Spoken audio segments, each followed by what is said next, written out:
가축 분뇨가 수질 오염의 원인으로 지적받고 있는 가운데 가축 분뇨 자원화 시스템은 분뇨 정화 기능을 가지고 있을 뿐만 아니라 냄새가 전혀 없는 친환경 시스템으로 기대되고 있습니다.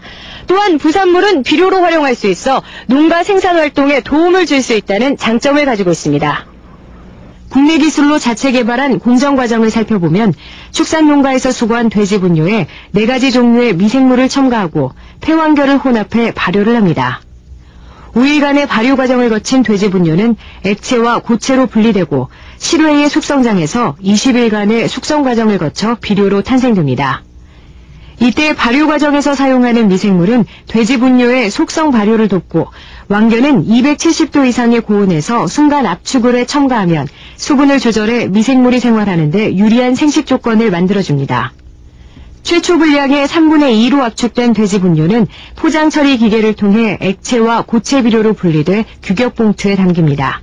1일 30톤인데요. 30톤 하면 양돈장에 돈 분뇨하고 세정수, 청소한 물 포함해서 30톤을 처리하면 고체 비료가 한 40%, 액비가 한 10% 해서 12톤 내지 고체 비료 12톤, 액비 한 3톤 해서 한 15톤 정도가 나옵니다. 기존의 수처리 시설과 비교할 때 시설 설치비는 톤당 1억 원 정도로 서로 비슷하지만 분뇨 자원화 시스템은 정화 과정에서 발생되는 부산물로 비료를 생산 판매할 수 있기 때문에 새로운 수익이 발생할 수 있어 경제적 효율성도 높은 것으로 나타났습니다. 현재 인천공항 검역소에 설치해 해외에서 반입되는 동물의 배설물 정화 기능을 하고 있으며 전라북도 익산 영농조합에서 지역 축산농가의 가축 분뇨를 처리하고 있습니다. 하지만 기존의 수처리 시설보다 시설 운영비가 비싸고 부산물로 얻은 비료의 값이 다른 비료에 비해 2배가량 높습니다. 또한 환경부와 농림부에서 인정한 기술이지만 인증서만 발급해줬을 뿐 실용화 단계에서의 지원이 없다 보니 연구 실적이 빛을 발할 수 없게 된 것이 사실입니다. 국내에서의 외면에 해외로 눈길을 돌린 업체는 이달 29일 중국의 바이어들이 방문할 계획이라고 전했습니다. 지금 현재 우리나라 양축농어라든지 양돈업자들이 분뇨를 돈을 들여서 해양 투기를 해서 바다에다 버리는데 앞으로 이 공법이 이제 완전히 정착이 되면 돈을 들여서 해양 투기하는 문제점을 지자체에서 이 수요가의 뒷받침이 될 수 있는 분뇨를 돈을 주고 사와야 됩니다. 그럼 돈을 들여서 버리는 분뇨를 돈을 주고 사오는 그 시기가 아마 이제 불은 얼마 안 있으면 이제 그런 상황이 올 겁니다. 그러면 양돈 농가도 도움이 되고 전부 다 도움이 되면서 완전히 순환형 시스템이 됐을 때 양돈업자나 경축농가나 다 공이 덕을 볼 수 있는 거죠. 지난 5월 2011년부터 축산분뇨의 해양 투기가 전면 금지된다는 해양수산부의 방안이 발표됐습니다. 그렇게 되면 현재 수처리 시설로 처리되는 가축의 분뇨 처리가 중단되고 새로운 시스템을 개발해야 하는 처지에 놓이게 됩니다. 따라서 주식회사 GNL과 같은 친환경 업체들의 연구가 더욱 박차를 가하게 될 것으로 보입니다. 정부는 자체 발행한 인증서를 무시한 채 새로운 예산을 들여 대책을 강구하기보다는 친환경 설비에 노력하는 중소업체들에게 힘을 실어줄 수 있는 방안도 함께 가축 분뇨가 수질 오염의 원인으로 지적받고 있는 가운데 가축 분뇨 자원화 시스템은 분뇨 정화 기능을 가지고 있을 뿐만 아니라 냄새가 전혀 없는 친환경 시스템으로 기대되고 있습니다. 또한 부산물은 비료로 활용할 수 있어 농가 생산 활동에 도움을 줄 수 있다는 장점을 가지고 있습니다.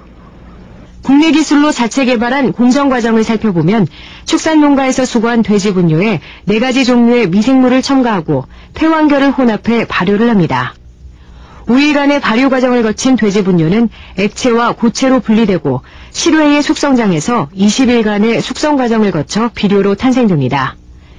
이때 발효 과정에서 사용하는 미생물은 돼지 분뇨의 속성 발효를 돕고 왕견은 270도 이상의 고온에서 순간 압축을 해 첨가하면 수분을 조절해 미생물이 생활하는 데 유리한 생식 조건을 만들어줍니다.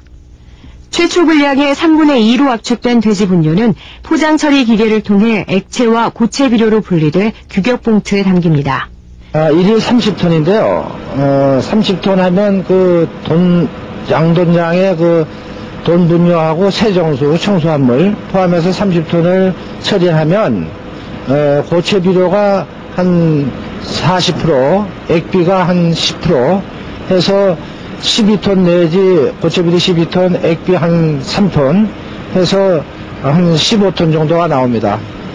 기존의 수처리 시설과 비교할 때 시설 설치비는 톤당 1억 원 정도로 서로 비슷하지만 분뇨 자원화 시스템은 정화 과정에서 발생되는 부산물로 비료를 생산 판매할 수 있기 때문에 새로운 수익이 발생할 수 있어 경제적 효율성도 높은 것으로 나타났습니다. 현재 인천공항 검역소에 설치해 해외에서 반입되는 동물의 배설물 정화 기능을 하고 있으며 전라북도 익산 영농조합에서 지역 축산농가의 가축 분뇨를 처리하고 있습니다. 하지만 기존의 소처리 시설보다 시설 운영비가 비싸고 부산물로 얻은 비료의 값이 다른 비료에 비해 2배가량 높습니다. 또한 환경부와 농림부에서 인정한 기술이지만 인증서만 발급해줬을 뿐 실용화 단계에서의 지원이 없다 보니 연구 실적이 빛을 발할 수 없게 된 것이 사실입니다. 국내에서의 외면에 해외로 눈길을 돌린 업체는 이달 29일 중국의 바이어들이 방문할 계획이라고 전했습니다. 지금 현재 우리나라 그 양축농어라든지 그 양돈업자들이 그 분뇨를 돈을 들여서 해양 투기를 해서 바다에다 버리는데 앞으로 이 공법이 이제 완전히 정착이 되면 돈을 들여서 해양 투기하는 그 문제점을 지자체에서 이 수요가에 뒷받침이 될 수 있는 분뇨를 돈을 주고 사와야 됩니다. 그럼 돈을 들여서 버리는 분뇨를 돈을 주고 사오는 그 시기가 아마 이제 불은 얼마 안 있으면 이제 그런 상황이 올 겁니다. 그러면 양돈 농가도 도움이 되고 전부 다 도움이 되면서 완전히 순환형 시스템이 됐을 때 양돈업자나 경축농가나 다 공이 덕을 볼 수 있는 거죠. 지난 5월 2011년부터 축산분뇨의 해양 투기가 전면 금지된다는 해양수산부의 방안이 발표됐습니다. 그렇게 되면 현재 수처리 시설로 처리되는 가축의 분뇨 처리가 중단되고 새로운 시스템을 개발해야 하는 처지에 놓이게 됩니다. 따라서 주식회사 GNL과 같은 친환경 업체들의 연구가 더욱 박차를 가하게 될 것으로 보입니다. 정부는 자체 발행한 인증서를 무시한 채 새로운 예산을 들여 대책을 강구하기보다는 친환경 설비에 노력하는 중소업체들에게 힘을 실어줄 수 있는 방안도 함께 모색해야겠습니다. 환경뉴스 김호정이었습니다. 몇 년 전부터 수확이 끝난 눈에 놓여지기 시작한 하얀 원형 공포. 농촌 생활을 하는 사람에게도 낯설기만 한 이 하얀 공포는 바로 볏짚을 발효시키는 간이장치라고 합니다. 이렇게 발효된 볏짚은 가축들의 사료로 재탄생되는데요. 어떤 방법으로 만들어지는지 박미진 아나운서가 취재했습니다. 농촌진흥청 축산연구소는